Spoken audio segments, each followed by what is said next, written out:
Hi, everyone, and thank you for being with me. This morning, Israel began an incursion into Gaza City, which is a huge military operation.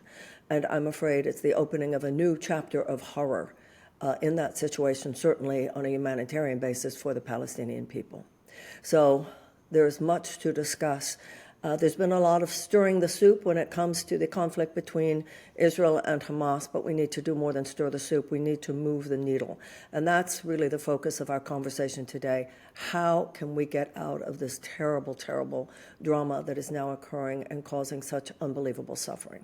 So my guest today, thank you, Raed, for being here, is Raed Jarrar. He's an Arab-American political advocate based in D.C. with Democracy for the Arab World Now, better known as DAWN. Raed has worked as a lobbyist in political issues pertaining to the U.S. engagement in the Arab world. He's testified in numerous congressional hearings and briefings. He's often seen on international media outlets in Arabic and in English, including CNN, MSNBC, NPR, the BBC, Al Jazeera, Sky News Arabia. He is a graduate of the University of Baghdad and the University of Jordan. Raed, thank you so much for talking to me today. I think it's a great day for us to dig in with what's happening. First of all, I want to give people the lay of the land. Where are we right now? What is happening with this military incursion?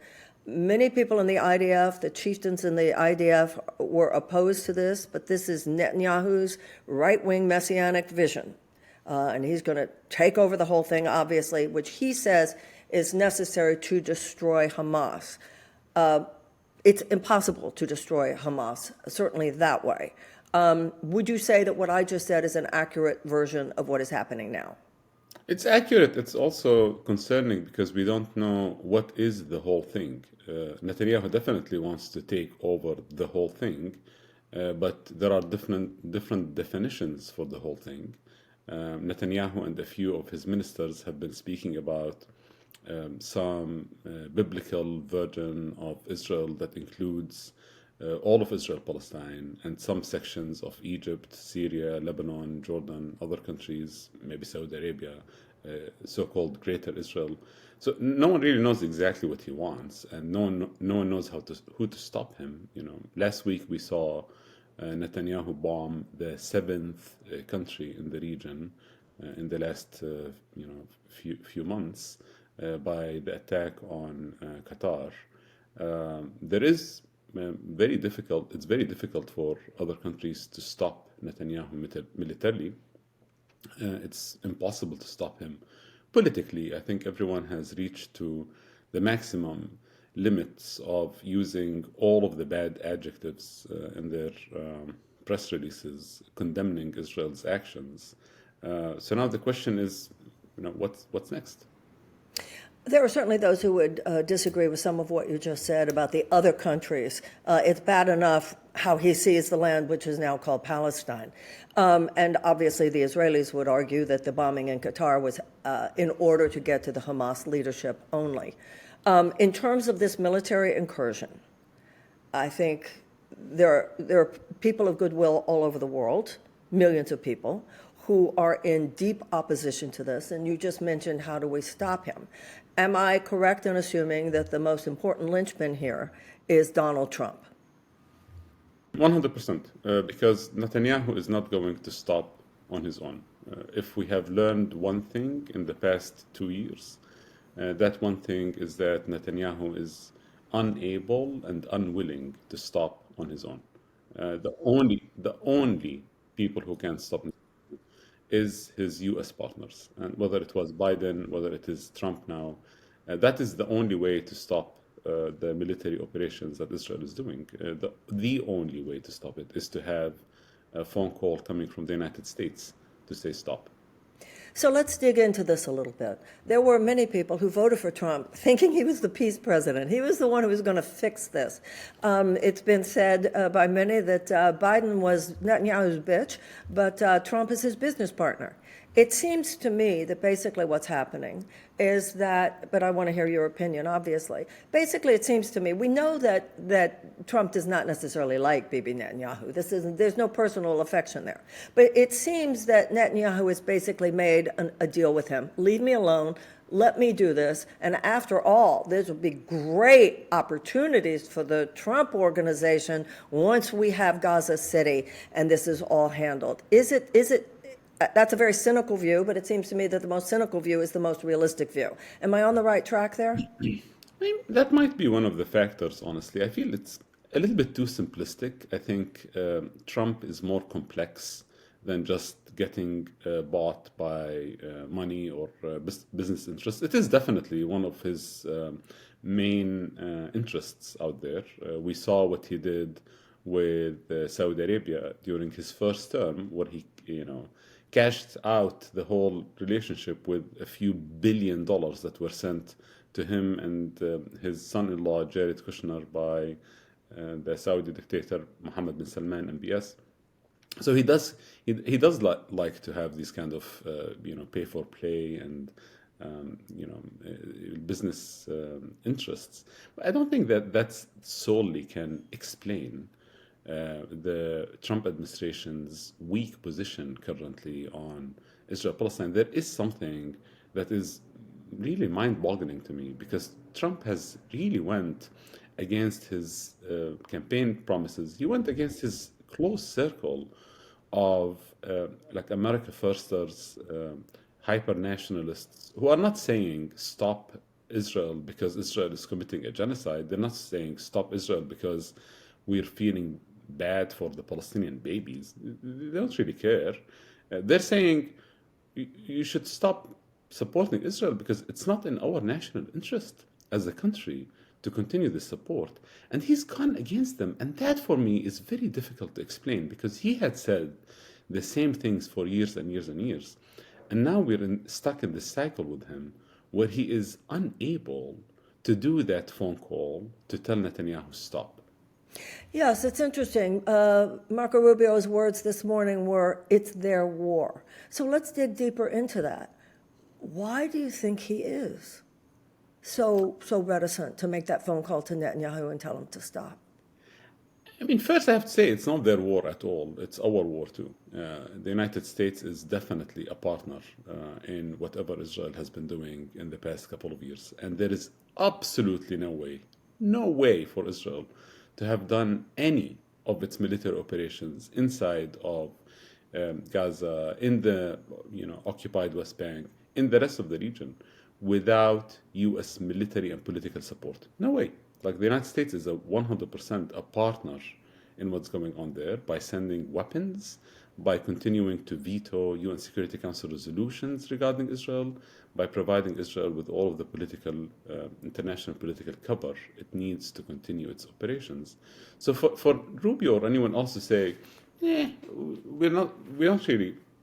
have nothing with this, like, it's not our circus, it's theirs. It's not true. It's actually not true. It's factually untrue. It's legally not true. The United States is responsible under international law, under the Rome Statute, for aiding and abetting whatever Israel is doing. It's not a true statement. This is an Israeli-American operation that's going on. And the fact that the U.S. is unable and unwilling to stop it. I mean, Marianne, I don't know, like, it's me and you have talked about this for years now, like over coffee, over dinner, over your show. I don't know, like, we have speculations, we can talk about some dynamics that have existed for decades with the U.S. military-industrial complex. This is not new.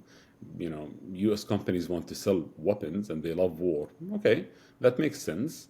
Things about the special interest groups pressuring, lobbyists pressuring Republicans and Trump. I think that's true too. But it still doesn't explain it, because he is actually going against his base, and that is different. Like the splinters inside the Republican Party about how far the United States should go to accommodate Netanyahu are very big, and you would think that someone like Trump would actually take a line that is closer to the Tucker Carlson's, closer to the Charlie Kirks of the United States than what he's doing now. Well, Charlie Kirk was a supporter of Israel, and his eyes were opening about some of what's been going on, and he was speaking it. There was some independent thought there. Everyone, I want to be clear about a little bit in terms of U.S. history related to Israel. We originally had this in terms of the conflict between Israel and the Palestinians. We, for a very long time, had the official position of a desire to be an honest broker. Jimmy Carter certainly tried, and Bill Clinton deserves, I think, a lot of credit because he tried. After that, once George Bush became president, George Bush brought in what were called the neocons, and their view was that any friend of Israel was a friend of ours, and any enemy of Israel was an enemy of ours, and completely abandoned the historic position of even trying to be an honest broker. So I think that that's an important thing for people to realize, Raed, in terms of how we got here. And I appreciate your saying there's so much mystery here about why is Trump being so reticent to take a stand of any level of righteousness So towards Palestinian I people. agree with your narrative of events. I do want to say though, I I I have like a counterpoint to share with you, Marianne, and it is about Bush and his stand on Israel. I think actually, contrary to conventional wisdom, because he indeed brought in awful neocons that changed the U.S. foreign policy in that regards. I personally paid a price for that.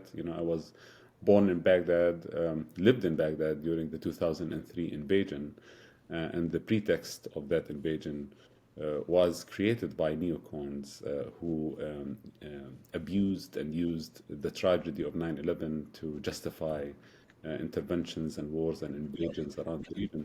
But what I want to say is that Bush did something that no one else really did from that era, not even Clinton, not even other presidents, where he did impose some sort of a price on Israel if Israel did not follow U.S. policies. And that was not sanctions, but he imposed some sort of penalties for any money that Israel would spend on building settlements in the West Bank.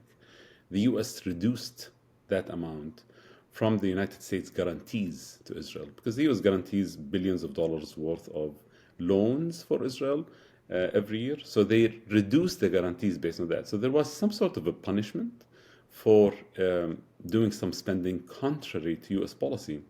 And as a result of that, Israel actually did not like it at all.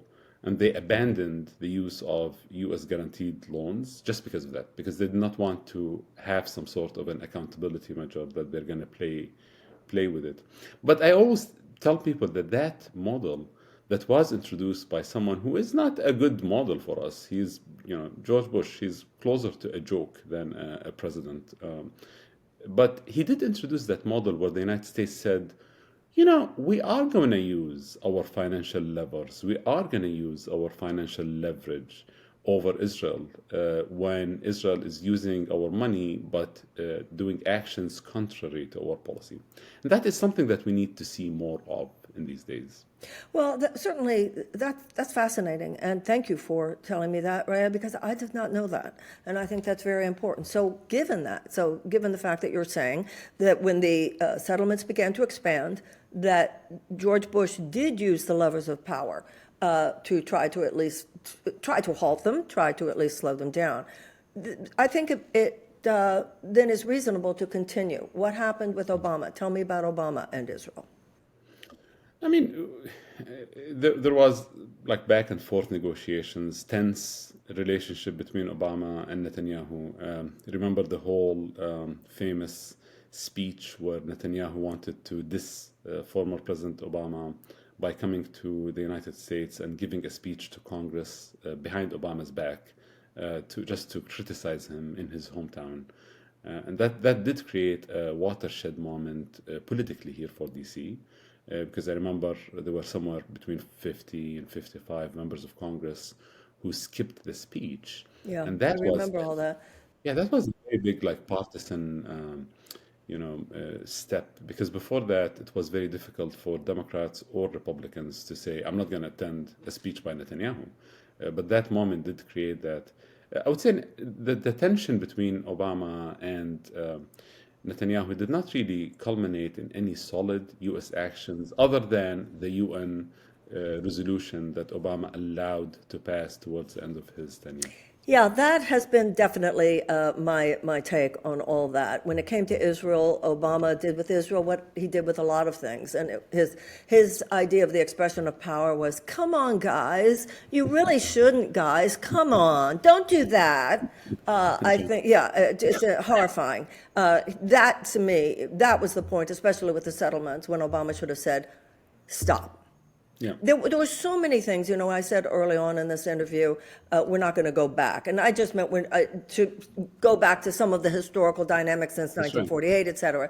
But going back in modern history, I think, is important. There were so many decades leading up to this in which the United States could have said, stop right there, stop right there, stop right there, long before it was able to fester and become this terrible. And Marianne, we saw this is not a theoretical scenario of the United States saying stop. The United States did say stop earlier this year. If you remember, immediately after Trump was elected, he didn't want to have the headache of Israeli attacks in Gaza, etc. So he did send Witkoff, and me and you talked about it jokingly. Right. So then what happened? So then it goes back to the earlier thing, which is what happened, that he's the one who seemed to blink. That's right, but I'm saying, like, some people doubted until that moment, what many of us, including myself, have been saying, which is this is one phone call from the U.S. president saying stop. We saw that in real life. That did happen. It did happen in January of this year, where the U.S. president said stop, and they had to stop immediately. They had to stop. We also saw it one more time, Marianne, when the 12-day war between Iran and Israel was going on. And then Trump pushed for a ceasefire agreement. And there were two Iranian missiles that were fired a few hours after the ceasefire agreement. And Netanyahu loaded all of his airplanes, and they were on their way to bomb the heck out of Tehran. And Trump said turn around right now, and they did. Literally in the air. Literally while they're in the air. So, I mean, like, anyone who doubts, anyone who says, no, Israel, it's its own country, they don't listen to us, it's not true. Israel understands that they won't have F-35s, they won't have bombs, they won't have the political leverage, they won't have the political cover at the United Security Council without U.S. support. So when the U.S. says stop, they do stop. And that is an extremely important part in the theory of change here, because when someone like Rubio says, nah, it's their war, right? It's actually not. It is actually not. Okay. So let's turn our attention now to the other Arab countries. Well, to the Arab countries. Take me back a little bit, because I remember several years ago when the United Arab League had made a proposal that certainly seemed reasonable to me, right? They wanted East Jerusalem in exchange, and two-state solution in exchange for full acknowledgement of Israel, and that was turned down. Is that an accurate statement exactly about what their proposal was? I mean, this has been going on for decades. Okay. The Arab League's proposal that was introduced initially by the Saudi King Abdullah, the father of the thing. And that was that proposal was based on international consensus at the time, even today, that there should be two states on the 1967 borders, and in exchange, all of the Arab countries would recognize Israel. And it's always been the right-wing elements, Likud government, et cetera, in Israel that has resisted that, correct? Yeah, I mean, and the narrative that we have heard in the United States is that Israel wants to actually negotiate peace, but there's no one sitting on the other side of the table, which is actually not accurate, because if it's not just about Palestinians, it's also about all of the Arab nations. And this proposal that has been on the table since, I think, 2002, 2003, I remember that the Saudis introduced it around the time of the invasion of the Jenin, the first Israeli invasion on the Jenin camp. And it's been there. It's actually reintroduced every year, and now we saw that proposal, Marianne, grow into what the United Nations General Assembly just voted on this week, which was the New York Declaration. That New York Declaration was based on a conference that was held in New York by Saudi Arabia and France, invited all other countries to it, under the same exact principles in that original Arab League's proposal decades ago, which is Israel should withdraw to the 1967 border. We're going to recognize a Palestinian state, and we're going to normalize with Israel. And I would say, on top of everything we're talking about, now in 2025, this is also an ICJ, the International Court of Justice opinion that was issued exactly a year ago, saying that Israel has to withdraw from the occupied territories, and then it was adopted by UN General Assembly on September 17th, I think, which is like tomorrow is the annual anniversary of this, asking Israel to withdraw from all occupied territories back to the 1967 border. So this 1967 border is not something that came out of thin air. It came from UN resolutions back in the 60s and 70s. It came from international consensus, and the United States official position used to be for decades that we actually support the two-state solution based on the 1967 border. And of course, there were different interpretations throughout the decades. Oh, maybe not exactly the border. Maybe there are going to be some land swabs. Maybe they're going to be this. Maybe they're going to be that. But that was the baseline over the decades. So talk to me about what the Arab nations are saying right now and what they are proposing. It has seemed to me for a long time that a consortium, an international consortium, of which the United States is part, but certainly cannot lead, led by other Arab nations, is the only answer here. Can you tell me what they're proposing? And tell me why, a couple of weeks ago, 2 or 3 weeks ago, Arab nations got together and said that Hamas should put down its arms. And nothing seemed to follow from that. Tell me about what's going on there. So I'm not exactly sure what you're referring to. When they said to lay down the arms? I'm not exactly sure which conference you're referring to, but I will tell you about that main idea of Hamas's armed wing. And we had a conference in Qatar yesterday that reiterated many of the Arab and Muslim leaders' visions for the region and for Israel Palestine. But before I say this, imagine, Marianne, we are in a spot where the biggest negotiator in the Arab world is Qatar. That is, it's a wealthy country. It has excellent connections to everyone, including the United States. The United States has its largest base in the world in Qatar, and Israel just bombed Qatar. And now this is also. But let's be clear here, because I want to make sure everybody understands. Marco Rubio went to Qatar this morning, apparently for 3 hours to talk to them.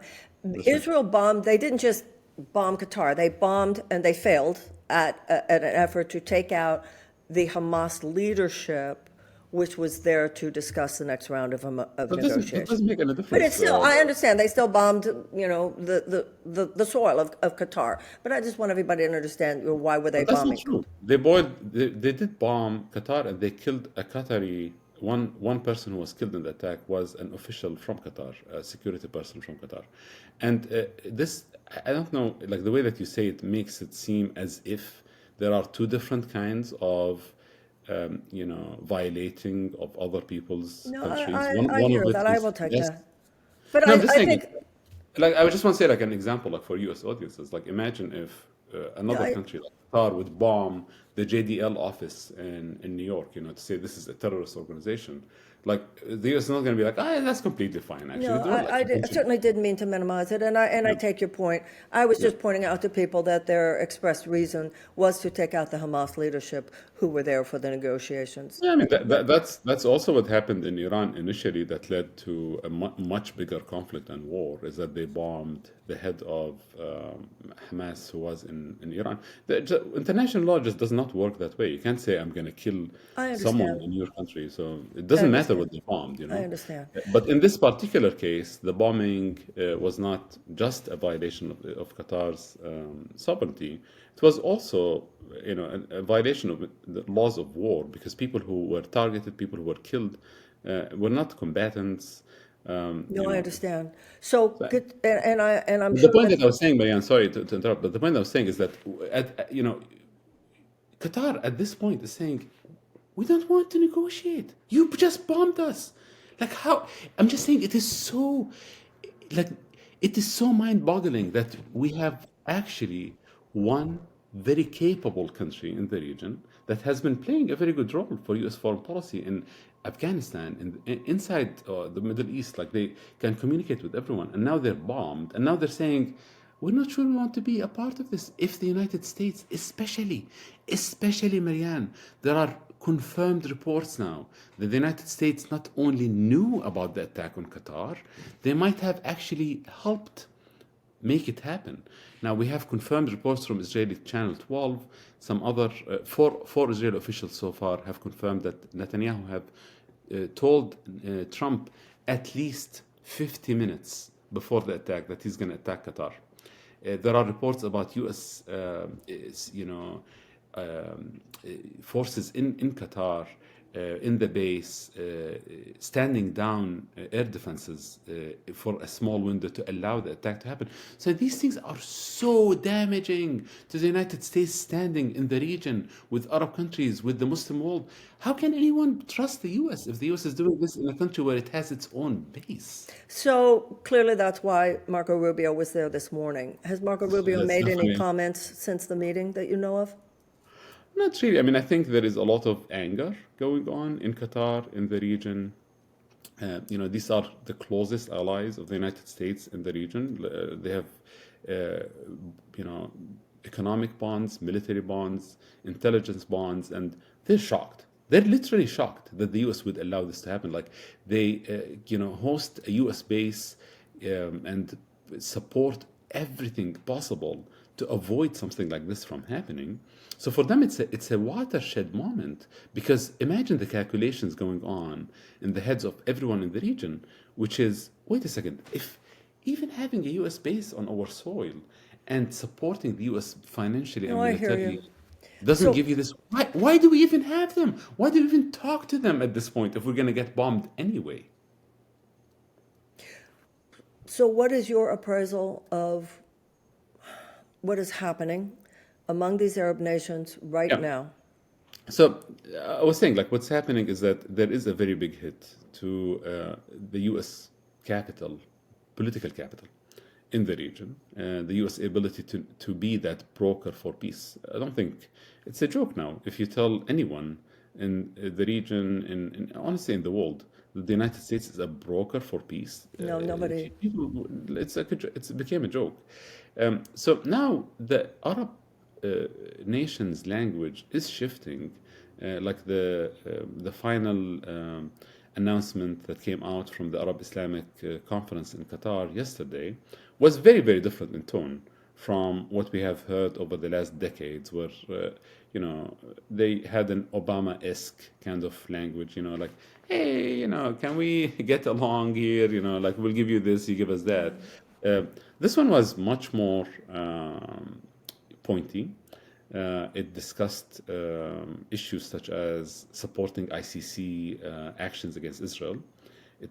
Discussed issues about cutting all economic and diplomatic ties with Israel as a result of the attack on Qatar and other parts of the region, unless Israel stops its operations in Gaza. So it's very, very different. It didn't sound like how things used to be, which was more level-headed,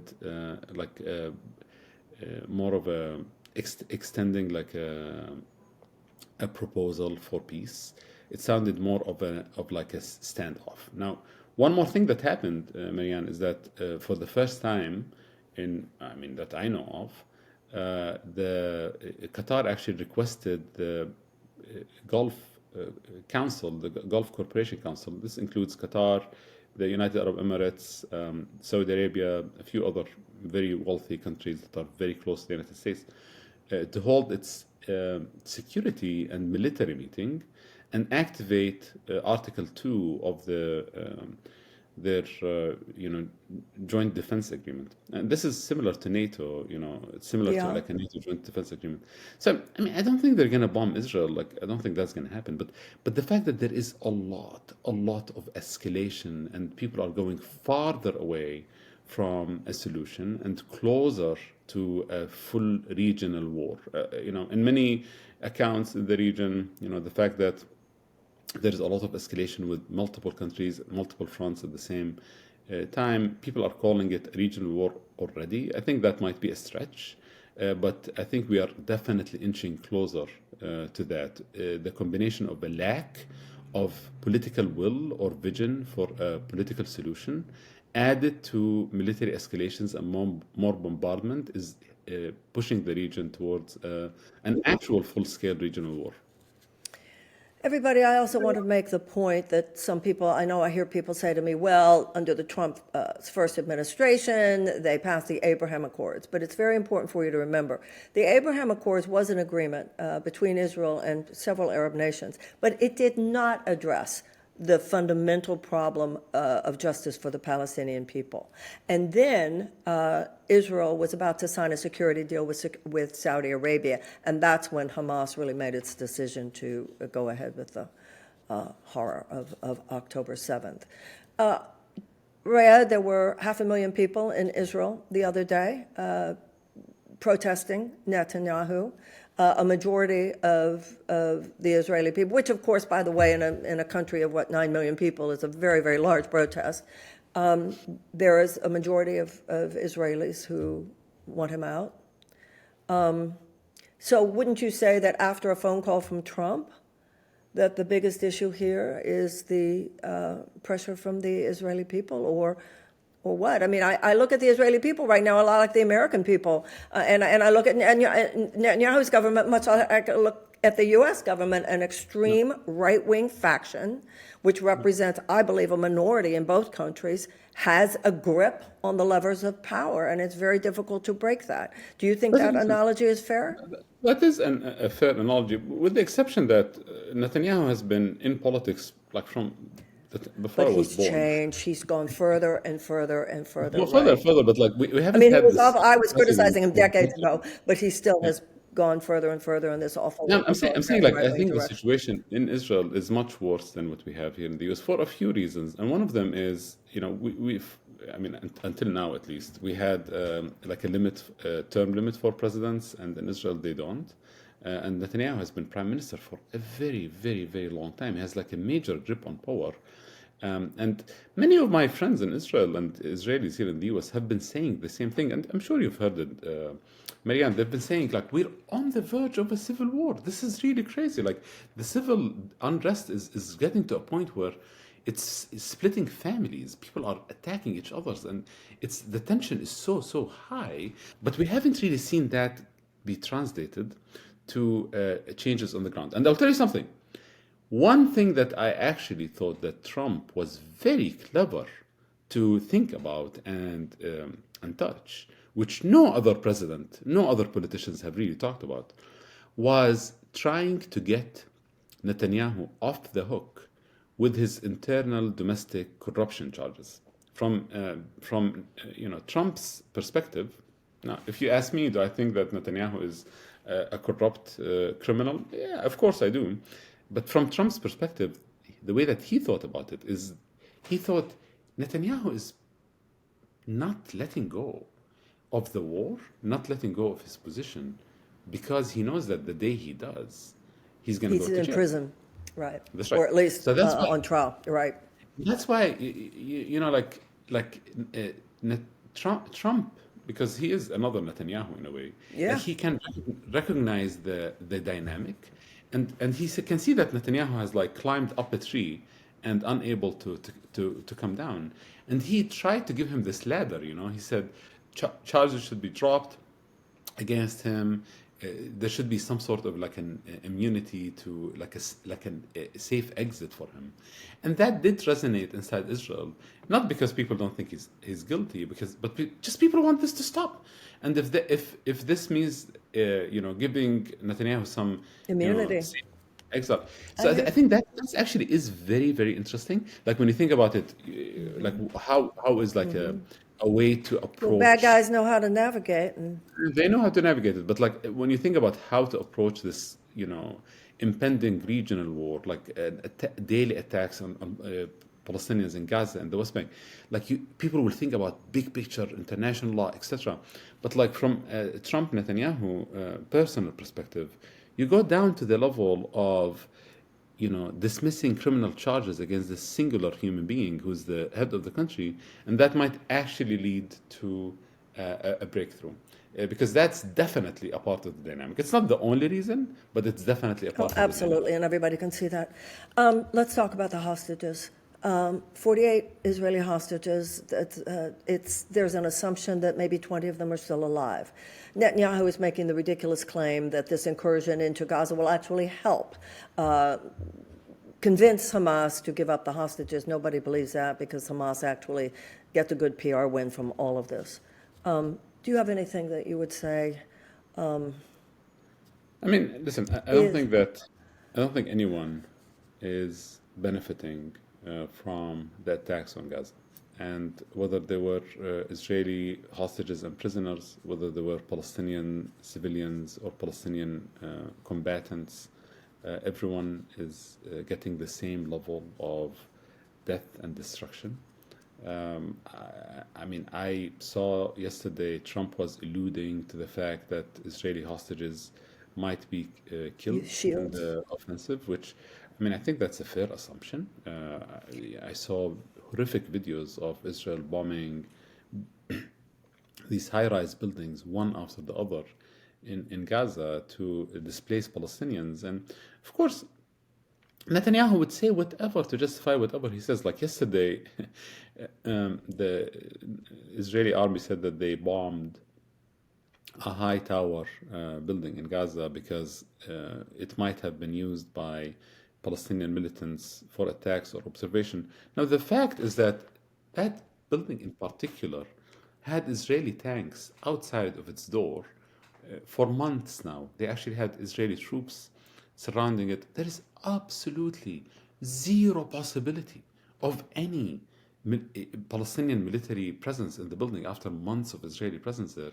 But they're going to say anything that would justify their actions, whether it's bombing someone or. So now the this narrative that attacking Gaza City and displacing hundreds of thousands of Palestinians and killing thousands of them would be good for The Israeli hostages. prisoners or hostages is Nobody could think that. impossible. It's impossible. I mean, we don't have any announcements, but you would think that after the last few days of intense bombardment on civilian neighborhoods and bombings, that at least some Israeli prisoners and hostages have been injured or killed. Like they're humans too, and they're sitting in the same places with Palestinians. So, I, I mean, the bottom line is this, Marianne. Like the last 2 years actually showed us that Netanyahu doesn't actually prioritize No, the that's release. obvious, and that's obvious to the No, hostages' families as well, which is that's why a lot of the protests are occurring. Do you see? The part that I still remain kind of stuck on, it's surprising to me, should it be, that the other Arab nations have so little influence on Hamas? I mean, they do, and that's a point that I started addressing and I forgot. They do have influence on Palestinians in general.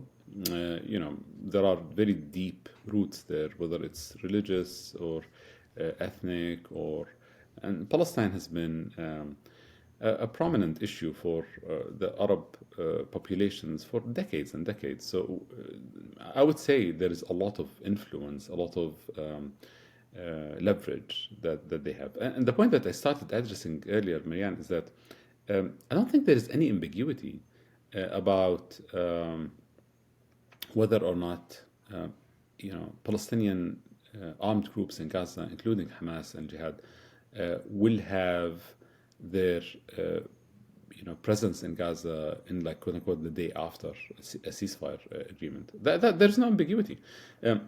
Hamas agrees to completely get out of power, 100%. What did you And just say? Wait, they agree 100% to get to what?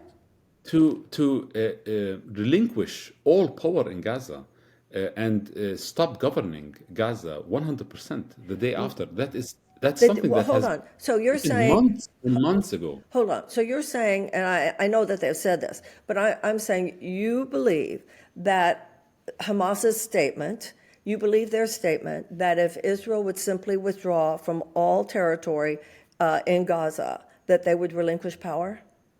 100%. That is their proposal. That is a proposal that was carried by Qatar and Egypt multiple times. That the power will be transferred to a technocratic Palestinian leadership. That's something that Hamas and other, groups in Gaza have insisted on in the past year. I'll tell you, they insisted to a point that one of the times that Witkoff reached out to Palestinian groups in Gaza with another proposal, that one paragraph that says Hamas and other groups in governance would relinquish power to an independent technocratic government was missing. And that paragraph was re-added by Hamas to the negotiation proposal. So that's not something that anyone doubts at this point. Well, the Israelis certainly doubt that it's honest and sincere. I mean, it might be there, but I certainly understand. I do. Yeah, I I mean, understand Israelis saying, I "Yeah, mean, right." listen, the Israelis have no political capital here to doubt anyone's sincerity.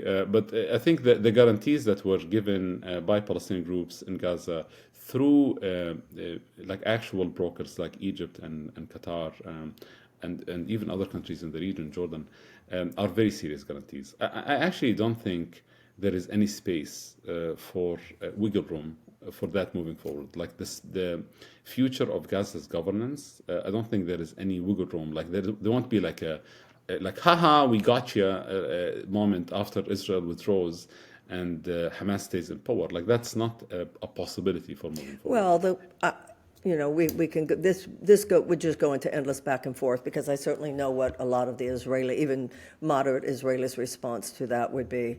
Let me ask you this, Raed. But let me tell you a counterpoint that, Mariam, before we move on. I understand that, Hamas, at the end of the day, these are not aliens that came from another, planet. They're Palestinians from Gaza. And like the idea of like completely disappearing anyone with a connection to Hamas, like the same way that the U.S. tried to do like de-Baathification in Iraq, if you remember, after 2003.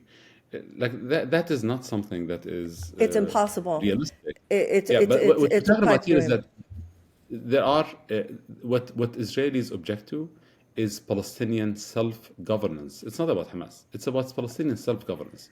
What Israeli right-winger extremists want, they want someone else to be ruling over Palestinians, whether it is an Israeli tank or whether it is an Israeli friend from like another country to come rule over Palestinians. So this is not a Hamas issue. This is a Palestinian issue. And the fact that there are many Israeli politicians who would want to deny Palestinians from their right to self-determination is no news to me or to you.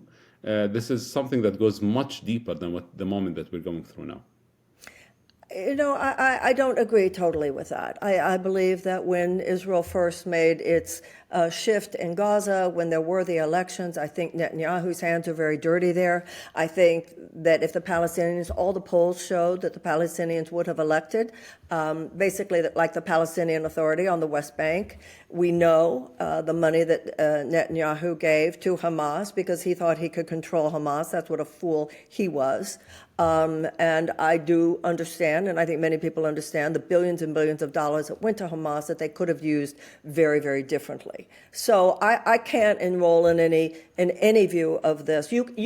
Many truths are present at the same time here. The systemic foundational injustice towards the Palestinian people, I more than acknowledge and have acknowledged and in my own way tried to speak to for decades. But that doesn't mean that Hamas is not, in my mind, an evil force. You said, well, they're among the Palestinians. Well, so are the neo-fascists that are around President Trump today. So the fact that something is a homegrown movement doesn't necessarily mean that it's in the best interest of the people or even acting in any way that is that is good for the people. But one of the things you and I certainly do not disagree on is that Palestinians should govern Palestinians. There is no doubt about that. That's right. Can you give I us? mean, I think Yeah. I think that is where the disagreement comes with the Israeli government. Like the point that I'm saying is that there is no proposal on the table by anyone, whether it's from the Palestinian groups, whether it's from Qatar and Egypt, whether it's from the United States, that says let's continue to work in a world where Gaza is governed by Hamas. That's not an option. I hear you, But and the I think option that's that we can important. discuss is let's live in a world that Palestinian territories are governed by Palestinians, and that is where the bigger argument becomes. Yeah, after World War II, it wasn't like Germany shouldn't be run by Germans. There are elements and factions, and once again, here in the United States, we have. Listen, you can draw comparisons all over the world. Can you give us any hope? Can you give us any sense of any place where you see some light, where you see some possibilities? Where do you think this is going? I don't know. It's difficult for me to see lots of hope at a moment of complete darkness, and we're going through a lot here in the U.S. In Washington D.C., where I live, there is a lot. The region is going through a lot. Palestinians are going through a lot in Gaza and in the West Bank and elsewhere. It's a difficult moment for me to see hope, but I would say, I think what gives me hope is realizing that change will come, that what we're living through now is unsustainable. Yeah. And what we're living through now is not unprecedented. There has been wars and killings and occupations and injustice in human history. We have seen that over and over and over again. And at one moment, there is a change that comes in. And hopefully, we are going to be a part of that change, Marianne. I don't know what it is exactly, but I hope that we are going to be a part of that change that makes everyone's lives better. Well, I thank you, and it's an honor to speak with you, and thank you so much. I always find you, as I found you today, someone with whom this difficult conversation can be had with any sense of covert barbs, and I appreciate that very, very much. I wish you the best, and I hope that your audience only grows and your influence only grows, and let's agree in consciousness, and that would include all of you who are watching, that there will be a breakthrough here, that we don't know what it is, but we stand on the possibility that peace will yet prevail. Anything else you want to Thank you, say? Maria. Yeah, I do want to say, at this moment of political division in our country here in the United States, that I hope this conversation resonates with your viewers, not just about the content of what we're saying, but also about the format. The fact that for me, as a Palestinian, Muslim, Arab immigrant to the United States, I am able to maintain a friendship with you, Marianne, as a Jewish white woman who we have different views on Israel-Palestine. Many of my friends ask me, why are you friends with Marianne? She said this about Israel. She said this about Palestine. And I think the point that I'm saying here is that we disagree on fundamental issues. But I think we do have a baseline that we agree on humanity and on how to view a better world moving forward. So I'm happy that we can continue to have these kind of conversations, the two of us. Sometimes you convince me of something, sometimes I convince you of something. Yeah, and I It's not, think that it's you not an and I, easy conversation, but it's productive. I think that we have more than a foundational agreement about humanity. I've always felt we have a foundational agreement about Israel and the Palestinian people, actually. Yeah. I mean, yeah, remember like one time me and you talked about, before October 7th, we talked about organizing some sort of a tour to go to Israel and Yeah, we Palestine were going to together. go together. Yeah, but And the then there idea was the was to issue of actually whether like, they'd let you in, right?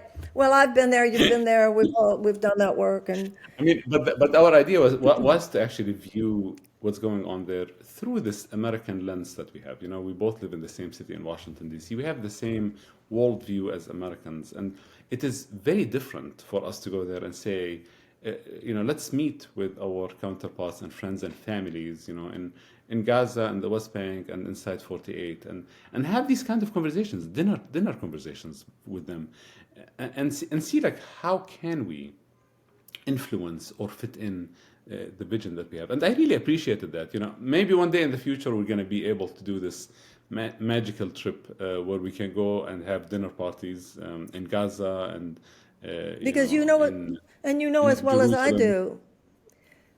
do, that's the tragedy of this moment. We've both attended some really great dinner parties in that part of the world. Jews, Arabs, Christians, Muslims. So much has been blown up. But I think one of the things that has seemed so tragic to me is that in the United States, this is seen in such simplistic black and white terms. And I never found that in Israel. You certainly never find that in that part of the world. I remember the first time I ever visited Israel, the gentleman who was sort of my guide, his last words to me before I got on the airplane were, "If you are not heartbroken, I didn't do my job." So even in Israel, there was always much more of a sense of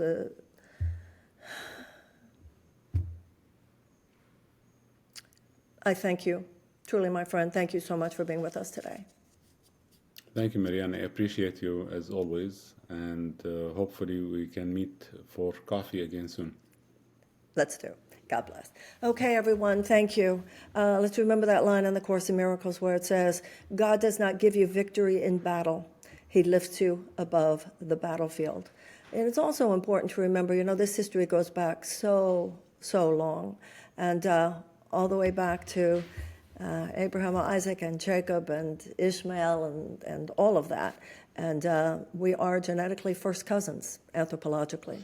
The Arabs and the Jews got along for centuries. And let's hope that this is just one evil, horrible chapter that will end and we'll get about our business of a very familial relationship, which marked the relationship between Muslims and Jews for so long.